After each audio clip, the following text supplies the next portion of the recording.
So here we are in my Chrysler Concorde, and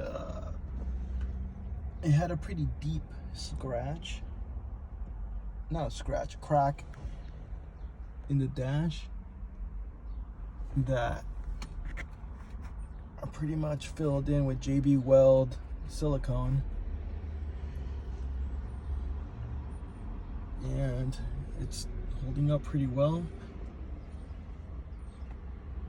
It doesn't bother me as much, and it's looking pretty good.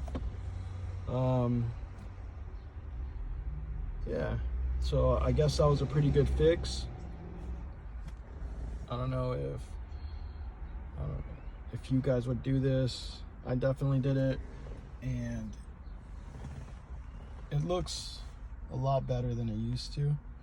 Just having a deep crack in there where dust can get in and whatnot. But yeah, I'll put some of that shiny stuff on there, make it all look the same color. You won't be able to see it as much. But yeah, 3 months, still looks good. I mean, I would recommend it. It looks better than it did originally. So, all right, guys.